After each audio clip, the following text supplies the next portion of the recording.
अस्सलाम वालेकुम वरहमतुल्लाहि वबरकातुहू। उम्मीद है हज़रत खैरियत वाफियत से होंगे। रूहानी शिफान चैनल पे आप लोगों का मोस्ट वेलकम है। तहे दिल से इस्तकबाल है। जिन लोगों ने चैनल को अब तक ज्वाइन नहीं किया है वो ज्वाइन ज़रूर कर लें ताकि बेहतरीन मालूमात आप तक पहुँचती रहे। आज का जो टॉपिक हमारा है वो दिमाग की नसों में कमज़ोरी के लक्षण जो होते हैं और उसका जो इलाज है उस ताल्लुक से हम बात करने वाले हैं। हमारा दिमाग जो होता है वो पूरी बॉडी की नसों से, तमाम नसों से जुड़ा होता है और उसमें आने वाली थोड़ी सी भी गड़बड़ी पूरे शरीर के काम काज को मुतासिर करती है।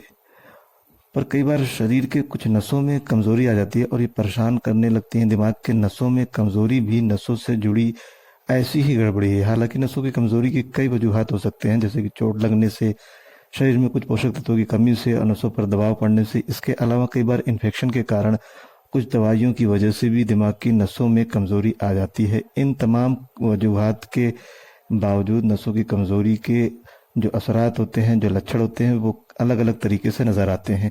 इनका जानना बेहद ज़रूरी होता है। लगातार सिर दर्द या अचानक से सिर दर्द होना भी दिमाग की नसों की कमज़ोरी के असरात हो सकते हैं। दरअसल दिमाग में कमज़ोरी होने पर तमाम कोशिकाओं में ऑक्सीजन सही से नहीं पहुंच पाता है।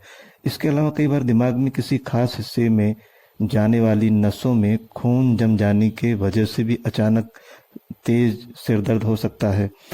बॉडी में झुनझुनी भी दिमागी नसों की कमज़ोरी के लक्षण हैं। दरअसल जब दिमाग की नसों में ब्लड सही से नहीं पहुंच पाता है, जिसकी वजह से शरीर के मुख्तलिफ हिस्सों में, अंगों में झुनझुनी होने लगती है। इसके अलावा शरीर में दिमाग की कोशिकाओं को मुतासिर होने से कई बार स्ट्रोक की समस्या हो सकती है।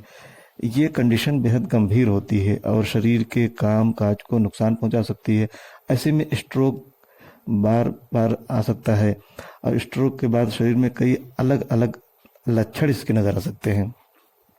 दिमाग की नसों से हमारे शरीर के कई अंग जुड़े होते हैं, इसलिए जब दिमाग की नसों में कमज़ोरी आ जाती है तो इसका असर चलने फिरने पर भी पड़ सकता है। साथ ही इससे कमज़ोरी या मसल्स की ताकत का नुकसान भी हो सकता है, जिससे पैर भी कमज़ोर हो सकते हैं और कमज़ोरी महसूस हो सकती है। दिमाग की नसों के कमज़ोर होने से कई बार मानसिक क्षमताएं भी प्रभावित होती हैं, जैसे कि सोचने की ताकत मुतासिर होती है, तो कई बार ये याददाश्त को भी मुतासिर करती है और इससे इंसान को चीज़ें याद करके बोलने में भी मुश्किल हो सकती है। साथ ही कुछ चीज़ों को बोलने में कन्फ्यूज़न हो जाना भी दिमाग की नसों की कमज़ोरी की वजह से हो सकता है।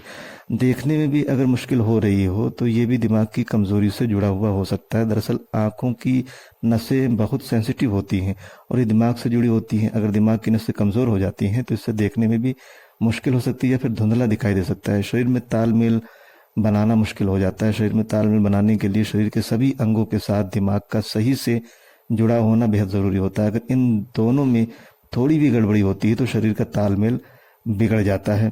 इसके अलावा ये मसल्स की कठोरता, झटके और पीठ दर्द का कारण बन सकता है। इन तमाम कंडीशंस में ध्यान रखने वाली बातें जो होती हैं उस पर तवज्जो देना बहुत ज़रूरी होता है और इसमें क्या खान पान करना चाहिए, किन चीज़ों का इस्तेमाल करना चाहिए ताकि ये जो दिमाग की कमज़ोरी नसों की होती है वो दूर हो जाए, इस ताल्लुक से भी हम बात करेंगे। दिमाग की नसों को सेहतमंद रखने के लिए और नसों की कमज़ोरी को दूर करने के लिए सब्जियां, फल, साबुत अनाज और प्रोटीन से भरपूर आहार फूड लेना चाहिए। और जो लोग गोश्त मछली वगैरह का इस्तेमाल करते हैं वो गोश्त मछली भी खा सकते हैं, अंडे का इस्तेमाल कर सकते हैं। कम फैट वाले डेयरी प्रोडक्ट का इस्तेमाल करना चाहिए। इसके अलावा विटामिन बी 12 की कमी जो है वो बॉडी में नहीं होना चाहिए।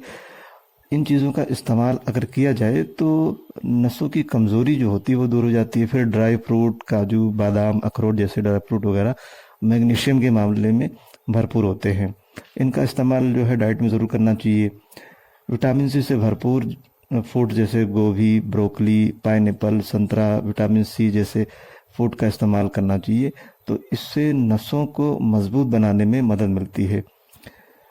इन चीज़ों का इस्तेमाल करके नसों की कमज़ोरी को आसानी से दूर किया जा सकता है।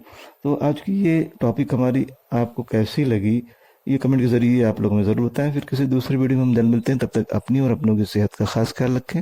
आज के लिए इतना काफ़ी, बहुत बहुत शुक्रिया। जज़ाकल्लाह।